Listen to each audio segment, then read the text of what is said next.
अस्सलाम वालेकुम। आज हम लेके आए 2 तरह की चटनी की रेसिपी जो आप रगड़ा चाट हो, समोसा चाट हो, दही पूरी हो या तो फिर आप कोई भी चाट बना रहे हैं ना तो ये 2 चटनियाँ बनाएँ। हमने साथ-साथ रगड़ा बनाया है जो जिसे देखते ही आपके मुँह में ज़रूर पानी आ जाएगा और आप भी इस रेसिपी को बनाए बिना नहीं रह पाओगे। इतनी ज़्यादा मज़ेदार टेस्टी सी ये दोनों रेसिपीज़ हमने बनाकर रेडी की है जिसमें चटनी को स्टोर करते हुए आप कोई भी चाट इजीली बनाकर रेडी कर सकते हैं। चलो रेसिपी देख लेते हैं। सबसे पहले हमने इसके लिए इमली ली है, 250 ग्राम इमली है। इसमें कोई बीज भी है एक दूसरी और थोड़े से जो रेशे रहते हैं ना वो भी है। तो अब इसको हमको भिगा के रखना है। गर्म पानी यूज़ किया इसको भिगाने के लिए क्योंकि हमारे पास टाइम कम है और इसको झटपट बनाना है। तो सीधा आप गर्म पानी हल्का सा गुनगुना पानी डाल दें और इसको है ना 10 मिनट के लिए या 15 मिनट के लिए कवर करके रख दें। अगर आपके पास टाइम है तो ज़्यादा टाइम भी रख सकते हैं। अब इसके लिए एक मसाला पहले बना लेते हैं। तो सबसे पहले पैन में हमने डाला है 1 टीस्पून ज़ीरा, 1 टीस्पून सौंफ, हाफ टी स्पून काला मिर्ची और 2 सूखी लाल मिर्च डाल दिए। इसको है ना हमको बिल्कुल लो फ्लेम पे भून लेना है ताकि इसकी अच्छी सी खुशबू आए और जो हमारे मसाले हैं ये जले नहीं, क्योंकि ज़ीरा सौंफ का जो फ्लेवर आएगा ना चटनी में वो बहुत ज़्यादा मज़ेदार लगेगा। तो यहाँ पर हमने बिल्कुल लो फ्लेम पे इसको भून लिया है। हल्की सी खुशबू आने लगी और मसाला जो है हल्का सा गर्म हो जाता है तो हम इसको पीस लेते हैं। तो बिल्कुल बारीक इसको हम पीस लेते हैं। यहाँ पर देख सकते हैं ये मसाला हमारा रेडी हो चुका है। अब यहाँ पर हम क्या करेंगे, ये मसालों के साथ कुछ और मसाले जाएंगे। 1 टीस्पून रेड चिली पाउडर जाएगा। यहाँ पर है ना हाफ टी स्पून सौंठ का पाउडर, 1/4 टीस्पून हींग डाल दिया है, आधा टीस्पून काला नमक डालेंगे और 1 टीस्पून डालेंगे हम जो है रेगुलर वाला नमक। अब इन सारी चीज़ों को साइड में रखेंगे। इमली हमारी जो भिगोई थी ना हमने वो अच्छी से सॉफ्ट हो चुकी है। तो यहाँ पर इसको अच्छे से हाथों से मैश कर लेना है। इस तरह से इसके अंदर के सारे रेशे भी हमको निकालने मिलेंगे, कुछ बीज होगी वो भी मिलेगी और इसका जो एक्सेस जो है पार्ट मिलेगा ना और जो है वो भी निकाल देंगे। तो यहाँ पर है ना हमने पहले तो आधा लीटर पानी जो हमने गरम गुनगुना किया था वो डाल दिया था। अब यहाँ पर है ना हमने फिर से थोड़ा थोड़ा पानी ऐड करना है। तकरीबन ये हमने पानी लिया है 300 ml के करीब, क्योंकि हमारा ये कप है 300 ml। ये हमने थोड़ा थोड़ा करके डाल दिया है और अच्छे से इमली को जो है मैश कर लेना है हाथ से। और फिर इसके अंदर से ये जो इमली है ये हम निकाल लेंगे और जो इसका पल्प है वो रहने देंगे। इस तरह से निकाल लेना है। और फिर बाकी जो हमारा इमली का पल्प बचा है ना इस तरह से, इसमें थोड़े से अभी भी है ना इमली थोड़ी सी बची हुई है तो हम छन्नी पे रखेंगे और छान लेंगे। और ये जो इमली हमने निकाली इसको फेंकना नहीं है, ये हम बाद में फिर से यूज़ करेंगे। तो यहाँ पर हमने इस तरह से छन्नी में रख के चम्मच से इसको पूरी तरह से छान लेना है। चम्मच चलाते रहेंगे ना तो नीचे अच्छा सा क्लीन सा पल्प हमारा निकलते रहेगा। इस तरह से हमको पूरी इमली इसी तरह करना है। इसको है ना काफ़ी कम टाइम लगता है। तो यहाँ पर हमने सारी की सारी इमली का जो पल्प है ये निकाल लिया है और ये जो एक्सेस है तो इसको हम फिर से है ना पल्प निकालने वाले, क्योंकि इसमें अभी भी काफ़ी ज़्यादा पल्प है। तो ये हमने सेम जो है कटोरे में रखा है और ये इमली जो हमने छानी थी ये भी डाल दी। अब यहाँ पर पानी डाल देंगे। यहाँ पर 300 ml के करीब पानी डाल देना है, ठीक है। और फिर इसको फिर से वही प्रोसेस करेंगे, अच्छे से हाथों से मैश करेंगे और फिर ये जो इमली निकलेगी उसको हम निकाल लेंगे ताकि अच्छा सा हमारा बहुत सारा पल्प मिल जाए, कोई भी चीज़ ज़्यादा वेस्ट ना हो। तो यहाँ पर हमने इसको अच्छे से मिक्स करने के बाद है ना थोड़ा सा पानी फिर से ऐड किया है। थोड़ा थोड़ा पानी ऐड करेंगे ना तो आपको अंदाज़ा हो जाएगा, क्योंकि ज़्यादा जितना पानी आप ऐड करोगे उतना इमली को जो है इमली के जो चटनी है उसको पकाने के लिए टाइम लगेगा। इसीलिए ध्यान रहे कि ज़्यादा गाढ़ा रहेगा तो ज़्यादा अच्छा है। तो यहाँ पर हमने इसको छान लेना है इस तरह से। तो ये देख सकते हैं आप, तो जो है ना इसमें से फिर से हमने सेम प्रोसेस किया था। जो इमली थी वो निकाल ली थी और जो थोड़ा सा बचा है ना उसके अंदर इमली का जो रेशा वो इस तरह से छानते जाना है। तो 2 बार ही हमने किया है और इसमें पूरी इमली हमारी अच्छे से क्लीन होके निकल गई है, पूरा जो है पल्प हमको मिल जाता है। तो तीसरी बार करने की भी ज़रूरत नहीं पड़ेगी अगर इस तरह से आप करेंगे तो। यहाँ पर देखा आपने इस तरह से हमने पूरा जो है इमली का पल्प निकाल लिया है और ये जो पार्ट बचा है ना एक्सेस वो हमको अभी रिमूव कर लेना है। तो ये हमारा गाढ़ा सा पल्प रेडी हो जाता है। अब इसको पकाने की बारी आती है। तो हम जब भी पकाते हैं ना इमली का पल्प तो उसमें पानी ऐड नहीं करते हैं, क्योंकि इमली के पल्प में पानी है और उसी के अंदर अगर हम गुड़ और जो है शक्कर जो भी डालना है वो डालेंगे तो वो खुद ब खुद मेल्ट होने लगता है और चटनी भी हमारी बहुत ही जल्दी बनती है। तो अब है ना गुड़ को हमको डाल देना है इस स्टेज पे जबकि जो पल्प आने लगे। तो गैस की फ्लेम हमने अभी लो रखी है और इसमें 250 ग्राम गुड़ डाला है और 250 ग्राम ही शक्कर डालनी है।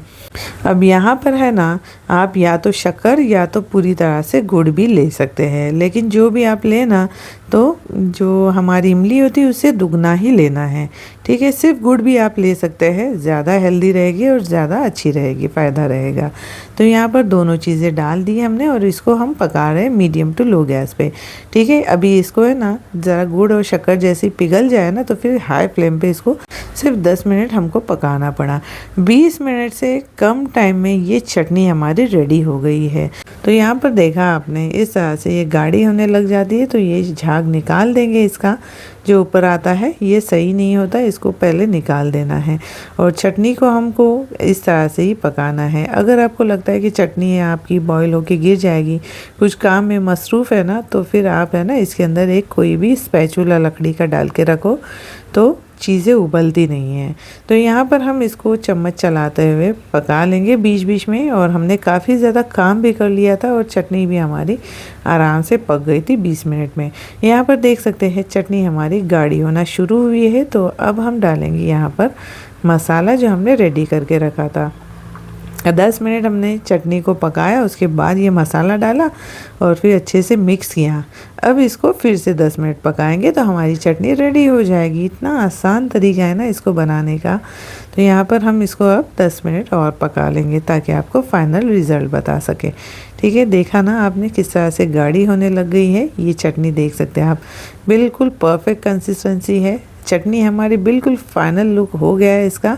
तो गैस की फ्लेम बंद करेंगे और ये चटनी को है ना पूरा अच्छी तरह से रूम टेम्परेचर पे आने देंगे और फिर इसको कोई भी बॉटल में भरना है। गरम गरम चटनी कभी भी स्टोर नहीं करेंगे, ख़राब होने के चांसेस ज़्यादा होते हैं। ठीक है, तो इसको रूम टेम्परेचर में आने दें और फिर कोई भी कांच की मतलब ग्लास जार हो उसमें भर के रखें तो फिर ज़्यादा अच्छा है। अगर ग्लास जार नहीं है तो प्लास्टिक के जार में भी भर सकते हैं। अब यहाँ पर इसको भरकर इसको ढक्कन लगाएंगे और इसको फ्रिज में रखेंगे तो फ्रिज में है ना 6 महीने तक भी ख़राब नहीं होती। और ये चटनी है ना अक्सर हम बनाते हैं तो 6 महीने से ज़्यादा चलती। इसके लिए क्या करते हैं, आधी फ्रिज में रखते हैं और आधी मैं फ्रीज़र में रखती हूँ जिससे कभी ख़राब नहीं होती। अब यहाँ पर हरी चटनी बनाने के लिए हमने मिक्सी की जार लिया है। 1 कप भरकर हरा धनिया डाल देंगे, आधा कप पुदीना डाल देंगे और 4 से 5 हरी मिर्ची डाल दी है यहाँ पर हमने, ताकि है ना हरी मिर्ची आप कम ज़्यादा कर सकते हैं, हमने कम डाली है। 3 लहसुन की कली ली है मीडियम साइज़ की, एक छोटा सा आधे इंच से भी कम टुकड़ा लिया है हमने अदरक का। और अब डालेंगे इसके अंदर नमक 1 टीस्पून, काला नमक हाफ टी स्पून के करीब ये हमने डाल दिया है। अब इसके साथ डालेंगे नींबू का रस, आधे नींबू का रस हमने डाल दिया है। 1 टेबल स्पून से थोड़ा सा कम ज़्यादा हो सकता है। तो अब सबसे मेन चीज़ जाएगी यह है नायलॉन सेव।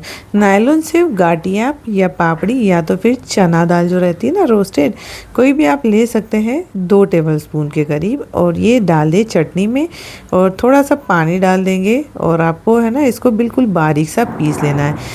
तो यहाँ पर हमने बिल्कुल थोड़ा सा पानी डाल के और बिल्कुल बारीक सा पीस लिया है और फिर कोई भी बर्तन में इसको निकाल लेंगे। कोई भी एयर टाइट डब्बे में अगर आप भर के रखेंगे ना, हफ्ते भर ये बिल्कुल ख़राब नहीं होगी, ना इसका कलर ख़राब होता है। इस तरह से हमारी ये ग्रीन वाली चटनी भी रेडी है। तो दोनों तरह की चटनियाँ हमारे रेडी है, जिससे आपका काम मिनटों में हो जाएगा और आपको कोई दिक्कत नहीं होगी। क्योंकि इस तरह की चटनी अगर आप बनाएंगे ना तो पुदीने की चटनी आप 1 हफ्ते तक फ्रिज में रखकर यूज़ कर सकते हैं और इमली की चटनी आप 3 से 4 महीने तक भी फ्रिज में रखेंगे ना तो ख़राब नहीं होती। तो चलो आगे की रेसिपी देख लेते हैं। तो इसके साथ हमने बनाया है रगड़ा, जो बिल्कुल स्ट्रीट स्टाइल है और काफ़ी मज़ेदार है, बनाने में बेहद आसान है। तो ये रेसिपी भी आप ज़रूर देख लेना। तो चलो रेसिपी की शुरुआत कर लेते हैं। सबसे पहले हमने यहाँ पर 300 ग्राम ये सफ़ेद मटर लिया है, सूखा मटर, और इसको हमने 6 से 7 घंटों के लिए पानी में अच्छे से भिगो कर रखा है। उसके बाद हमको इसको अच्छे से 2 से 3 पानी से वॉश कर लेना है। और ये मटर है, इसको हमको अभी कुकर में डालना है। बिना कुकर के भी आप बना सकते हैं, लेकिन पकने में टाइम लगेगा। तो यहाँ पर हमने कुकर ले लिया, इसके अंदर ये मटर डाल देंगे और इसके अंदर है ना, जितना हमने मटर लिया है ना, उससे डबल हमने पानी डालना है। ठीक है, जैसे हमने 300 ग्राम मटर लिए हैं, तो हमको है ना 600 ml तक पानी डाल सकते हैं इसके अंदर, क्योंकि रगड़ा जो है वो थोड़ा सा पतला होता है और पक के वो ज़्यादा गाढ़ा भी होने लगता है। इसकी वजह से पानी की क्वांटिटी थोड़ी सी ज़्यादा लगेगी। पानी हमने डाल दिया है। अब यहाँ पर एक मीडियम साइज़ की आलू डाल देंगे। अब यहाँ पर आलू डालने के बाद इसके अंदर नमक डाल देंगे टेस्ट के हिसाब से। तो 1.5 टीस्पून के करीब नमक हमने डाल दिया है। बाद में भी नमक एडजस्ट किया जा सकता है। और हाफ टी स्पून के करीब हमने यहाँ पर डाला है हल्दी पाउडर। अब इन सारी चीज़ों को अच्छे से एक बार मिक्स करेंगे और फिर कुकर का ढक्कन लगाकर 5 से 6 सीटी हमने ले लिए हैं। जब तक कि मटर आपके अच्छे से गल ना जाए तब तक आप इसको पका लें। ठीक है, तब तक जब तक हमारे मटर पक रहे हैं, हम है ना इसके लिए एक मज़ेदार सा मसाला रेडी करते हैं। तो यहाँ पर एक पैन या कढ़ाई ले लेंगे, इसके अंदर डालेंगे 5 से 6 लाल सूखी मिर्च डाल देंगे। अब यहाँ पर है ना हमने डालना है सूखा धनिया, 2 टेबलस्पून हमने डाला है सूखा वाला धनिया। ठीक है, 2 बड़े चम्मच भरकर, और 1 चम्मच भरकर हमने डाला है यहाँ पर जीरा। ठीक है, तो यहाँ पर हमने ये तीनों चीज़ें डालकर गैस की फ्लेम बिल्कुल स्लो रखना है और 6 से 7 मिनट के लिए इसको भून लेना है, जब तक कि धनिया और ज़ीरे की खुशबू आने लगे और मिर्ची भी अच्छी सी क्रिस्पी हो जाए। लो फ्लेम पे भूनने से है ना मसाले जलेंगे नहीं और अच्छे से क्रिस्पी हो जाएंगे, अच्छी सी खुशबू भी आने लगेगी। हाई फ्लेम पे आप रखेंगे तो फिर मसाले जल सकते हैं और टेस्ट ख़राब हो सकता है। तो यहाँ पर देख सकते हैं मसाला हमारा अच्छे से भुन चुका है। तो अब इसको है ना हम निकाल कर है ना अच्छे से ठंडा कर लेंगे। अच्छा सा रूम टेम्परेचर पे आ जाए तो फिर इसको हमको पीस लेना है। तो ये मसाला है ना आप ज़्यादा क्वांटिटी में भी बना कर रख सकते हैं, जिससे आपको कभी भी चाट बनाने में कोई दिक्कत नहीं होगी। जब भी आपका मन करे ये वाली जो मसाला है ये आप चाट पे डालकर खा सकते हैं। तो यहाँ पर इसको हम पहले निकाल कर एक प्लेट में ठंडा कर लेंगे, फिर इसको जो है पीस लेंगे। तो यहाँ पर मिक्सी की जार में हमने इसको डाल दिया है और इसको दरदरा सा पीसना है, बहुत ज़्यादा फाइन पाउडर नहीं बनानी। तो यहाँ पर देख सकते हैं बिल्कुल दरदरा सा हमने इसको पीस लिया है।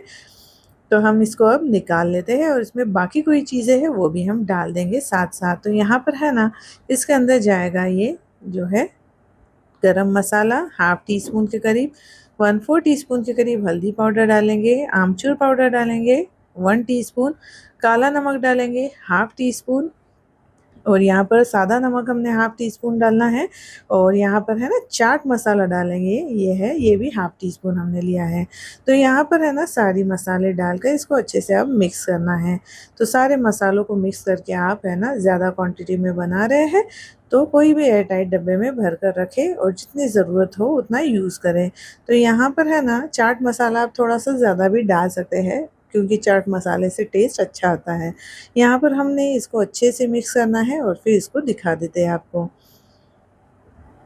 तो ये मसाला हमारा अच्छे से मिक्स हो चुका है। हमने इसके अंदर काला नमक भी डाल दिया है और प्लेन वाला सादा नमक भी, इसको हमने अब साइड में रख देना है। तब तक हमारे जो मटर है वो हम देख लेते हैं। तो यहाँ पर है ना हमने 5 से 6 सीटी लिए मीडियम फ्लेम पे, और ये मटर हमारे देख सकते हैं अच्छे से गले हुए दिख रहे हैं और आलू भी अच्छा सा पक चुका है। तो यहाँ पर अब है ना आलू को हम चम्मच से ही मैश कर लेते हैं। ठीक है, और मटर को मैश नहीं करना है, नहीं तो फिर पूरा पेस्ट हो जाएगा। तो इसमें हल्का हल्का चम्मच चला लेंगे, क्योंकि मटर भी अच्छे से हमारे गले हुए हैं। अब यहाँ पर है ना हमने इसके अंदर 1 ग्लास पानी डाल दिया था, जो आपको दिखाने के लिए नहीं मिला, स्किप हो गया है। और इसको स्लो गैस पे हमने 5 से 10 मिनट पकने के लिए छोड़ देना है। अब यहाँ पर देख सकते हैं इसमें हल्का हल्का बॉयल आ रहा है। गैस की फ्लेम मीडियम टू लो रखेंगे और इसमें इमली का पल्प डालेंगे, जितना आपको खट्टा पसंद हो। तो 4 से 5 टेबलस्पून के करीब हमने इमली का पल्प ये डाल दिया है। और अब इसी के साथ साथ जो हमने मसाला बना कर रखा था ना, ये हमने 2 बड़े चम्मच डाल देना है। ठीक है, 2 बड़े चम्मच इसके लिए काफ़ी हो गए थे। आप टेस्ट के हिसाब से थोड़ा बहुत कम ज़्यादा भी कर सकते हैं। तो ये मसाला डालकर हम इसको और 2 से 3 मिनट तक पका लेंगे, या 5 मिनट भी पका सकते हैं। बहुत ज़्यादा भी पकाने से वो है ना गल जाएँगे हमारे मटर और फिर बिल्कुल पेस्ट जैसा दिखेगा। तो यहाँ पे 3-4 मिनट के लिए हमने इसको पका लिया और फिर इसमें अच्छा-सा बॉयल आ गया है। अब गैस की फ्लेम बंद कर देना है। हमारा रगड़ा अब रेडी हो चुका है, ये देख सकते हैं आप। अब इसको हमको प्लेट में सर्व कर लेना है। प्लेट में, बाउल में, जिसमें भी आप खाना चाहते हो तो यहाँ पर हमने इसको डालते जाना है इस तरह से। तो ये रगड़ा हमने डाल देना है, उसके ऊपर क्या-क्या चीज़ दी जाएगी वो भी बता देते हैं। देखा ना कितना मज़ेदार है। आप इसको प्लेन भी खा सकते हैं और भी कोई चीज़ें डालने की भी ज़रूरत नहीं है, लेकिन स्ट्रीट स्टाइल हम बना रहे हैं तो ऊपर से थोड़ी-सी बारीक कटी हुई प्याज़ डाल देंगे, थोड़ी-सी बारीक वाली टमाटर काट के डाल देंगे, बिल्कुल बारीक-बारीक चॉप कर लेना है, थोड़ी-सी हरी धनिया और थोड़ी-सी हरी मिर्ची डाल देंगे जो अपने टेस्ट के हिसाब से। तो यहाँ पर है ना ये सारी चीज़ें डालेंगे, ऊपर से थोड़ी-सी हरी मिर्ची की चटनी और इमली की चटनी डाल देंगे, जिसकी रेसिपी हमने अपलोड की हुई, वहाँ पे जाके आप उसको देख भी सकते हैं। तो यहाँ पर हमने इस तरह से रगड़ा बनाकर रेडी कर लेना है। तो यहाँ पर चटनियाँ दोनों तरह की हमने डाल दी है। अब यहाँ पर जो हमने मसाला बना कर रखा है ना, ज़ीरा, मिर्ची और धनिया का, ये थोड़ा-सा ऊपर से स्प्रिंकल कर देंगे, थोड़ी-सी नायलो सेव डालेंगे तो ये मज़ेदार सी हमारी स्ट्रीट स्टाइल चाट रेडी हो जाती। बिल्कुल स्ट्रीट वाला टेस्ट आपको मिलेगा घर में ही। तो ये देख सकते हैं आप कितनी मज़ेदार सी दिख रही है ना। और बनाने में भी बेहद आसान है, तो आपको भी ये रेसिपी बनानी है तो ज़रूर बनाकर ट्राई करें। और अगर रेसिपी ज़रा-सी भी अच्छी लगती हो तो लाइक भी करें, चैनल पर नए हैं तो चैनल को सब्सक्राइब करें। फिर मिलेंगे कोई नई सी मज़ेदार सी रेसिपी के साथ, तब तक के लिए हमको इजाज़त दें। अल्लाह हाफ़िज़।